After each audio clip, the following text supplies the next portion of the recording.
স্বরূপনগর ব্লকের ডাকবাংলা school football মাঠে ঐতিহাসিক মহাসমাবেশে জনসমুদ্র। আপনারা দেখছেন সেই সময়কার বিশেষ মুহূর্তে ধারণকৃত ভিডিও চিত্র আজকের স্বরূপনগর পত্রিকার অনলাইনে। এখন শুনুন বিস্তারিত। আজ 19শে এপ্রিল বিকালে ওয়াকফ সংশোধনী বিলের প্রতিবাদে আগামী 26শে April all India Muslim personal law বোর্ডের ডাকা ব্রিগেড সমাবেশকে সফল করতে স্বরূপনগর ব্লকের সংখ্যালঘু ঐক্যমঞ্চের ডাকে ঐতিহাসিক মহাসমাবেশ অনুষ্ঠিত হয়। শান্তি, সংহতি ও সংবিধান রক্ষায় এবং কেন্দ্র সরকারের জনবিরোধী ওয়াকফ সংশোধনী আইন 2025 বাতিলের দাবিতে সাথে সাথে আগামী 26শে এপ্রিল ব্রিগেড সমাবেশকে সফল করতে স্বরূপনগর ব্লক সংখ্যালঘু ঐক্যমঞ্চের ডাকে স্বরূপনগর ব্লকের বিভিন্ন প্রান্ত থেকে মিছিল সহকারে দলে দলে মানুষ উপস্থিত হয়। বিকাল 5টায় তিল ধরার ঠাঁই ছিল না ডাকবাংলা ফুটবল মাঠে। স্থানীয় বক্তা ছাড়াও এই মঞ্চে উপস্থিত ছিলেন সংখ্যালঘু যুব ফেডারেশনের রাজ্যের সাধারণ সম্পাদক মাওলানা কামরুজ্জামান, অধ্যাপক রবিউল ইসলাম, ছোটন দাস, মানিক ফকির, ভানু দাস, আলমগীর সর্দার, আব্দুল মাতিন সাহেব থেকে শুরু করে বসিরহাট মাওলানাবাগের পীরজাদা শরফুল আমিন সাহেব প্রমুখ। এই সময় জনসমুদ্রকে সামনে নিয়ে বক্তারা ওয়াকফ বোর্ড কি, কাদের সম্পত্তি, বর্তমান তার কী অবস্থা, আগামী দিনে ওয়াকফ বোর্ড নিয়ে যে জটিল সমস্যা তৈরি হয়েছে তার থেকে অব্যাহতি পাওয়ার কী পথ আছে তার দিক নির্দেশনায় বিস্তারিত তথ্য তুলে ধরেন বক্তারা।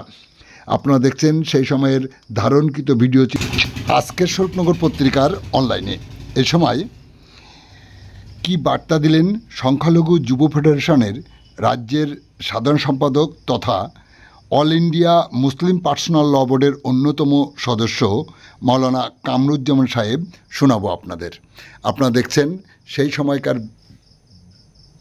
বিশেষ মুহূর্তের ধারণকৃত ভিডিও চিত্র আজকের স্বরূপনগর পত্রিকার অনলাইনে। এ সময় স্বরূপনগর ব্লকের বিভিন্ন প্রান্ত থেকে দলে দলে সর্বসাধারণ মানুষ মিছিল সহকারে ডাকবাংলা ফুটবল ময়দানে উপস্থিত হতে দেখা যায়। শুনুন কি বললেন মাওলানা কামরুজ্জামান সাহেব। শুনতে আমাদের সাথে থাকুন, চোখ রাখুন।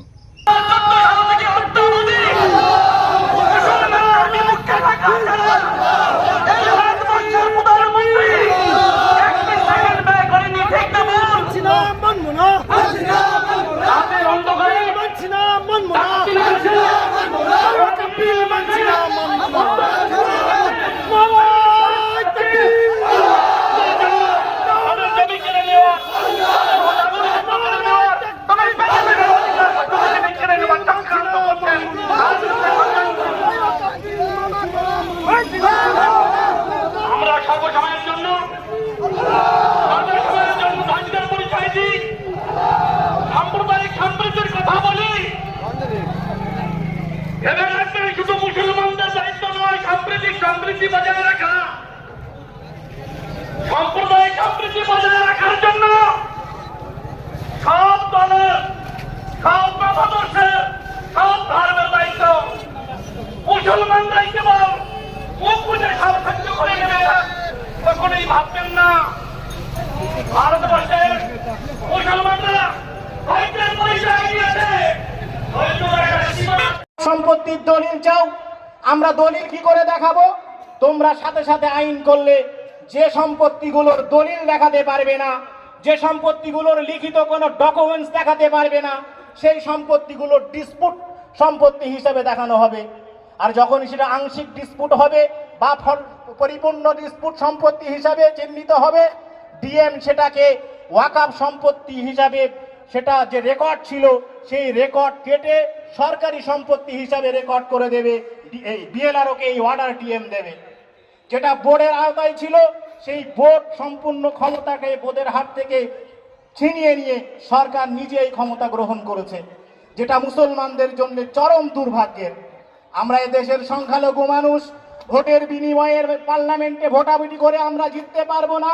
আমরা আশা রাখি যে আমরা সংখ্যালঘু হিসাবে সংখ্যাগরিষ্ঠ যারা আছে তাদের দায়িত্ব আমাদের হবে গোটা রাজ্যব্যাপী, যার নেতৃত্বে আছেন মুসলিম পার্সোনাল ল বোর্ডের মাননীয় সদস্য, সারা বাংলা সংখ্যালঘু যুব ফেডারেশনের মূল কর্ণধার মাননীয় কামরুজ্জামান সাহেব, তিনি আমরা যারা মঞ্চে আছি এর মধ্যে বোধহয় এই মুহূর্তে তিনি সব থেকে ব্যস্ততার মধ্যে আছেন, কঠিন ব্যস্ততার মধ্যে তিনি আছেন।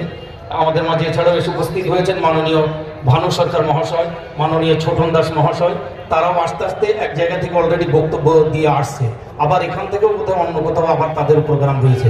কামরুজ্জামান সাহেব কলকাতা থেকে সরাসরি এখানে এসেছেন ব্রিগেড ময়দান থেকে, আবার এখান থেকে আরও 2-3 জায়গায় তার প্রোগ্রাম রয়েছে যাবেন, খুব ব্যস্ততার মধ্যে আছেন। পথে পীরজাদা শরফুল আমিন সাহেব হুজুর আসছেন, মৌলানা আব্দুল মাতিন সাহেব আসছেন, মাননীয় মানিক ফকির মহাশয় তিনিও খুব নিকটে এসে যাওয়ার মতো হয়েছে, তিনিও আসছেন।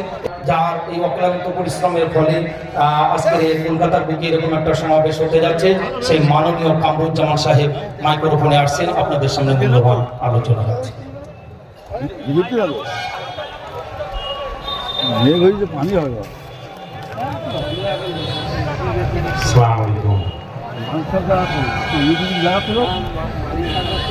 মাননীয় সভাপতি, মঞ্চে উপস্থিত সম্মানীয় অতিথি মণ্ডলী আর মঞ্চের সামনে আমার সংগ্রামী ভাই ও বন্ধুরা, এই প্রচেষ্টাও কিন্তু ব্যর্থ হতো, কিন্তু কেন জানি না তারা একটা জায়গায় অনেকটা সফল হয়েছে। সেটা নিশ্চয়ই ছোটন দাস ওরফে ছোটন দাস স্বীকার করবেন যে হিন্দু ভাইদের মধ্যে কিন্তু সাম্প্রদায়িকতার ক্যাপসুলটা গিলিয়ে দিতে বিজেপি আরএসএস তারা কিন্তু সফল হয়েছে, এটা অস্বীকার করতে পারবেন না। গত পরশুদিন বর্ধমানে গিয়েছিলাম, এর থেকেও অনেক বড় সমাবেশ হয়েছে, সেখানে কয়েকজন হিন্দু ভাই এলেন, বললেন আমরাও কিন্তু এই সমাবেশ সফল করার জন্য স্বেচ্ছাসেবক হিসাবে কাজ করেছি, আমরা গর্বিত। আমি সব সবাই গিয়ে বলেছি যে আজকে মুসলমানদের ওয়াকফ সম্পত্তি কেড়ে নেওয়ার যে চেষ্টা, মুসলমানদের মসজিদের সম্পত্তি কেড়ে নেওয়ার যে চেষ্টা, মুসলমানদের কবরস্থানগুলোকে বুলডোজার দিয়ে সেগুলোতে মার্কেট বানানোর, বহুতল বিল্ডিং আদানি আম্বানিদের দিয়ে বানানোর যে চেষ্টা, সেটা কিন্তু কালা কানুনের মধ্য দিয়ে তৈরি করেছে বিজেপি, কেন্দ্রীয় সরকার। সেটা কিন্তু সব হিন্দু ভাইরা বলেনি, সব হিন্দু ভাইরাও কিন্তু জাননি। আমাদের সঞ্চালক ঘোষক মাওলানা সাহেব বলছিলেন যে যারা পার্লামেন্টে ভোট দিয়েছেন এই কালা কানুনের বিরুদ্ধে, যারা বলিষ্ঠভাবে বেলা 12টা থেকে রাত 2টো পর্যন্ত বিজেপির চোখে চোখ রেখে লড়াই করেছেন, যারা সংবিধানকে বিকৃত করতে দেবেন না বলে রাত 2টো পর্যন্ত জেগে থেকেছেন, যখন সংবিধান বিকৃত হয়েছে, যখন ভোটাভুটিতে সংখ্যালঘু হওয়ার কারণে মুসলমানদের জেতানো যাচ্ছে না, তখন পার্লামেন্টে দাঁড়িয়ে পার্লামেন্টের চেয়ারে বসে অনেকেই কেঁদেছেন। যারা কেঁদেছেন তারা যেমন মুসলমান ছিলেন, যারা বলিষ্ঠভাবে কথা বলেছেন তাদের মধ্যে বেশিরভাগ কিন্তু হিন্দু সম্প্রদায়ের সাংসদরাই ছিলেন। তাই আমরা মনে করি না যে যারা এই কালা কানুন তৈরি করে দেশকে বরবাদের দিকে নিয়ে যেতে চাইছে, যারা বাবা সাহেব আম্বেদকরের তৈরি করা সংবিধানকে যারা নস্যাৎ করে দিতে চাইছে, তারা সবাই হিন্দু, এটা যেমন ঠিক নয়, কিন্তু তারা সবাই আরএসএস, তারা সবাই বিজেপি, এটা কিন্তু 100% সত্য। আমি আজকে পরিষ্কারভাবে বলতে চাই, এই আন্দোলন কোন হিন্দু ভাইদের বিরুদ্ধে নয়। আমি হিন্দু ভাইদেরকে জিজ্ঞাসা করতে চাই, আজকে মসজিদের অধিকার যেভাবে কেড়ে নিতে চাইছে, আপনারা দেখতে পাচ্ছেন হরিয়ানায়, দেখতে পাচ্ছেন উত্তরপ্রদেশে একাধিক মসজিদ বুলডোজার দিয়ে 24 ঘন্টার মধ্যে তারা ধূলিসাৎ করে দিচ্ছে, নস্যাৎ করে দিচ্ছে। আইন তৈরি হতে না হতে 500 একর ওয়াকফের জমি উত্তরপ্রদেশের মুখ্যমন্ত্রী, যাকে সবাই যোগী বলে, কিন্তু তাকে যদি যোগী বলা হয় তাহলে হিন্দুত্বের অসম্মান করা হবে, প্রকৃতপক্ষে তাকে ভোগী বলতে হবে। কেন? অত বড় ভোগী, অত বড় হিংস্র মানুষ, আর যাই হোক সে কখনো ধার্মিক হতে পারে না। হিন্দু ধর্ম, ইসলাম ধর্ম যেমন মহব্বতের কথা বলেছে, যেমন ভ্রাতৃত্বের কথা বলেছে, যেমন প্রতিবেশীর প্রতি হক, দায়িত্ব, কর্তব্য এগুলো পালনের কথা বলেছে, হিন্দু ভাইদের ঋষি মনীষী যারা তারাও কিন্তু সৌভ্রাতৃত্বের কথা বলেছে। কিন্তু আজকে যোগী, আজকে তাদের যারা শিষ্য, তারা দাঁড়িয়ে মঞ্চে দাঁড়িয়ে বলে হিন্দু হিন্দু ভাই ভাই। ভারতবর্ষের এটা স্লোগান, হাজার হাজার বছরের ইতিহাস খুলে দেখুন, এটা কোনো ভারতবর্ষের ইতিহাস নয়, ভারতবর্ষের পরম্পরা নয়। আমি গত 12 তারিখে গিয়েছিলাম কোচবিহারে, গত সোমবারে কোচবিহারে গেলাম, বক্তারা লক্ষ লক্ষ মানুষ সেখানে এসেছেন। বক্তারা বললেন এই কোচবিহারের যিনি রাজা ছিলেন তিনি একজন হিন্দু ছিলেন, আর এই কোচবিহারের যিনি রাজার প্রধান সেনাপতি ছিলেন তিনি একজন মুসলমান ছিলেন। মানিকদা আস্তে আস্তে আসেন, পড়ে যাবেন না যেন। লড়াইয়ের ময়দান দেখলে আমাদের মানিকদা উঠে মানিক ফকির, উনি কিন্তু চুপ করে থাকতে পারেন না। যে এত সাম্প্রদায়িকতার বিরোধিতার মানসিকতা যে নেতাদের সামনে পেলে, শুভেন্দুদের উনি তো মঞ্চে দাঁড়িয়ে জুতো মারার জন্য তৈরি হয়ে যান, কিন্তু বেচারা কাছে পান না বলে মারতে পান না। মানিকদার সামনে আসেন। তো একইভাবে আপনারা দেখবেন যে যখন সম্রাট আকবর তিনি মুসলিম বাদশাহ, কিন্তু তার যিনি প্রধান সেনাপতি তিনি কিন্তু হিন্দু। এভাবে গোটা দেশ চলেছে, এটা ভারতবর্ষের ইতিহাস। আমি বললাম আপনাদের রাজা তিনি হিন্দু ছিলেন, তার প্রধান সেনাপতি মুসলমান ছিলেন, কিন্তু আপনাদের রাজা হিন্দু থাকলেও তিনি কিন্তু আরএসএস ছিলেন না, তিনি বিজেপি ছিলেন না, তাই তিনি তার প্রধান সেনাপতি হিসাবে একজন মুসলমানকে রেখেছিলেন। এটা ভারতবর্ষ, আর এটা ভারতবর্ষের ইতিহাস। আজকে সেই ইতিহাসকে নরেন্দ্র মোদী সরকার, বিজেপি সরকার, অমিত শাহের সরকার, তারা সেই ভারতবর্ষের যে সম্প্রীতির ইতিহাসকে তারা নষ্ট করে দিতে চাইছে। সেই ছন্দে লেখা বাবা সাহেব আম্বেদকরের তৈরি করা সংবিধানকে তারা আজকে ধূলিসাৎ করে দিয়ে মনুবাদী সংবিধান তারা তৈরি করতে চাইছে।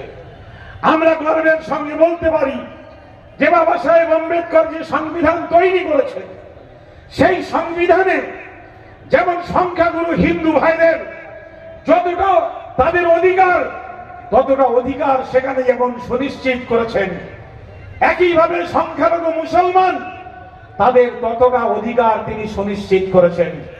সংখ্যালঘু শিখ, সংখ্যালঘু খ্রিস্টান, সংখ্যালঘু বৌদ্ধ তাদের ঠিক ততটা অধিকার বাবা সাহেব তার সংবিধানে তিনি সুনিশ্চিত করেছেন। একটা মানুষ যিনি পাহাড়ে থাকেন তার যেমন অধিকার সুনিশ্চিত করেছেন, যে মানুষটি জঙ্গলে থাকেন আদিবাসী তার ততটা অধিকার সুনিশ্চিত করেছেন, যে মানুষটি সাগরে মাছ ধরেন তারও ততটা অধিকার সুনিশ্চিত করেছেন। আজকের নরেন্দ্র মোদীরা বলছেন আমরা তো ভারতবর্ষের সব থেকে উঁচু বংশের মানুষ, তাহলে আমরা কেন ভারতবর্ষের ছোট বংশ দলিত, ভারতবর্ষের ছোট বংশ আদিবাসী তাদের সঙ্গে বাস করব? আমি আমার আদিবাসী ভাইদেরকে জিজ্ঞাসা করতে চাই, আমি মানিক ফকিরদাকে জিজ্ঞাসা করতে চাই, আপনাদের আদিবাসী এবং দলিতরা কেন সোচ্চার হতে পারেন না? আপনারা যখন দেখেন কেবলমাত্র দলিত হওয়ার কারণে একটা মানুষের শরীরের উপরে একটা বিজেপির নেতা যখন পেশাব করে, তখন ভারতবর্ষের দলিতরা যদি নীরব থাকে, তাহলে মুসলমানরা মনে করবে, ভারতবর্ষের মানুষ মনে করবে ওই বাকি দলিত গুলো বেঁচে নেই, ওরা মৃত দেহ তৈরি হয়ে গিয়েছে, তাই ওদের শরীরের উপরে পেশাব করার পরে ওরা প্রতিবাদ করে না। আমাদের আদর্শ আছে, আমরা তাই অন্যায়ের বিরুদ্ধে প্রতিবাদ করি। আপনারা ইতিহাস ঘেটে দেখবেন, আমি কলকাতা পুলিশকে বলবো, আমরা রাস্তায় নামলে আপনাদের কি হিংসা হয়? আমি বেঙ্গল পুলিশকে জিজ্ঞাসা করব, আমরা রাস্তায় নামলে আপনাদের কি হিংসা হয়?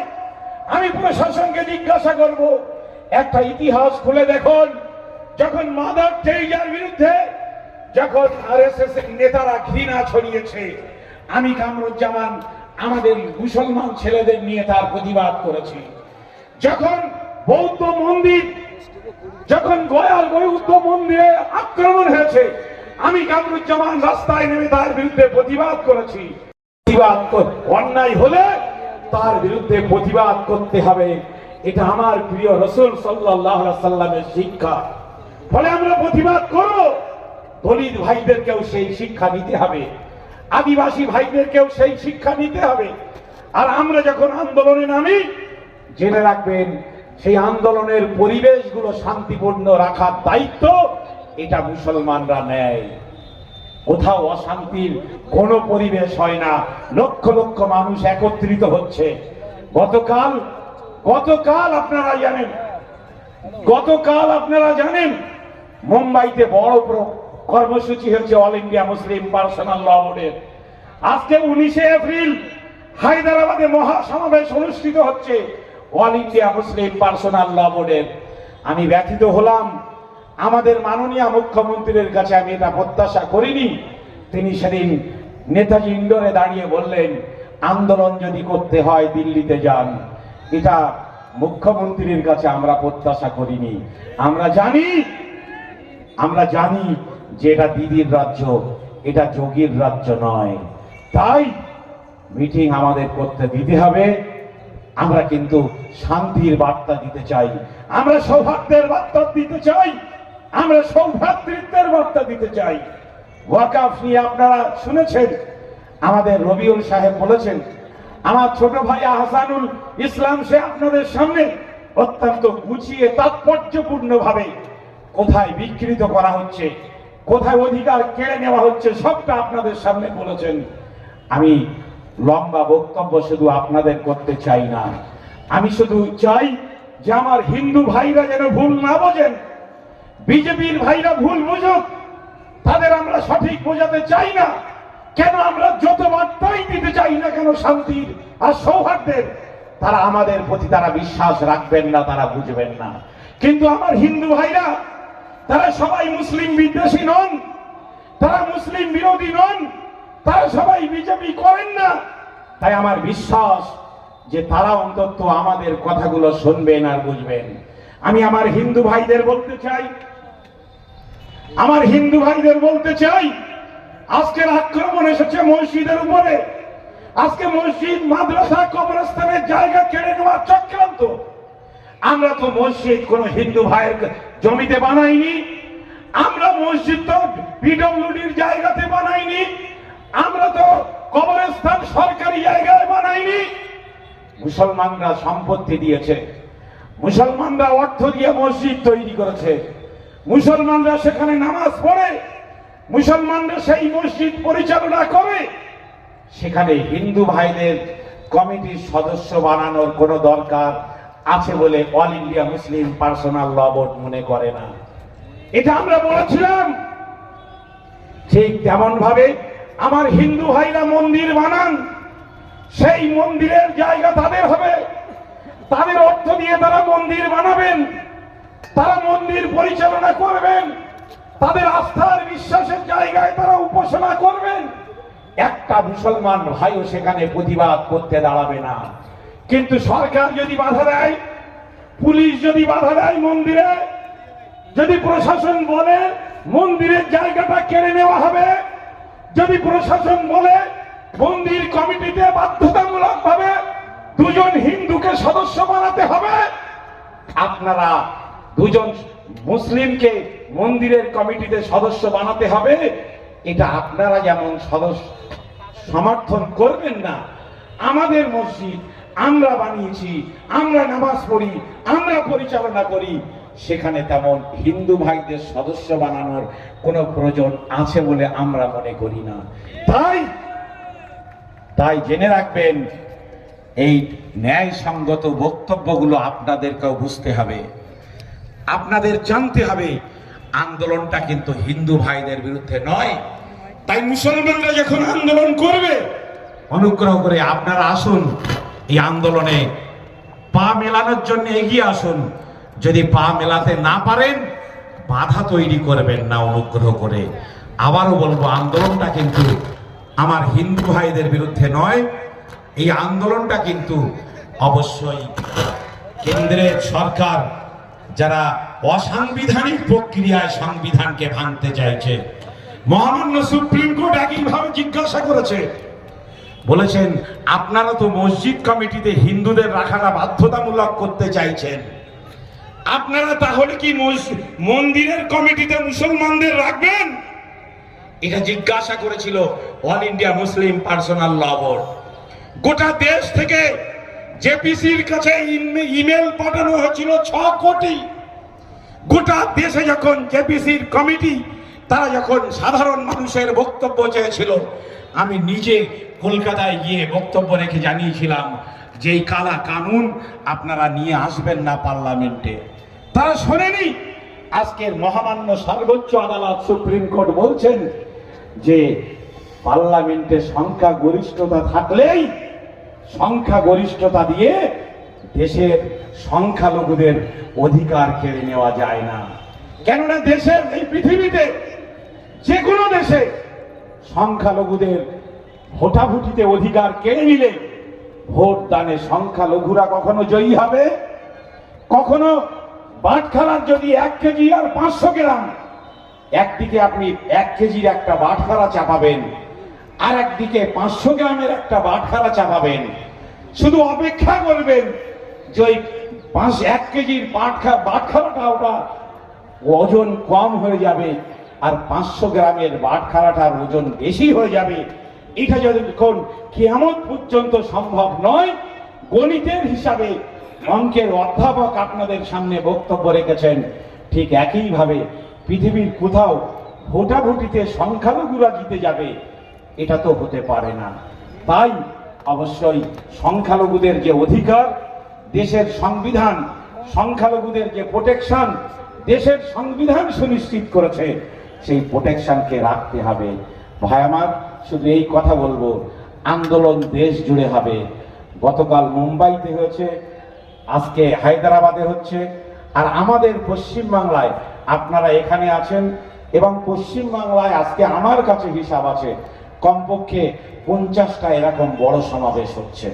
ফলে সবাই এলাকায় এলাকায় লড়াই করুন, কিন্তু আর 2টো লড়াই আপনাদের সামনে বাকি থাকছে। একটা লড়াই থাকছে কলকাতায় 26শে এপ্রিল। আপনাদের আজকের লড়াই যদি কোয়ার্টার ফাইনাল হয়, তাহলে আপনারা জেনে রাখুন ব্রিগেড প্যারেড গ্রাউন্ডে যে লড়াই, সেটা অবশ্যই হবে সেমিফাইনাল লড়াই।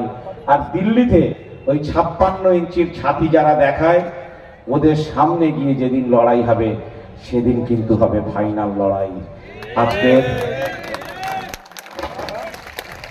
আজকের আপনারা মাথায় টুপি দিয়ে এসেছেন, সেদিন টুপির উপরে কিন্তু দিল্লিতে যেদিন আন্দোলনে যাব, আমাদের মুখ্যমন্ত্রী বলেছেন তিনি ব্যবস্থা করে দেবেন, গাড়ি ভাড়াও আশা করি করে দেবেন, সেদিন কিন্তু মাথায় একটা করে কাফনের কাপড় বেঁধে নিয়ে যাবেন। এই কথা বলে সকলের শুকরিয়া জ্ঞাপন করে একটু বেশি সময় নিয়ে ফেললাম, সেজন্য ক্ষমা চেয়ে আমি বক্তব্য শেষ করছি। 26শে এপ্রিল আগামী শনিবার ইনশাআল্লাহ ব্রিগেডে দেখা হবে।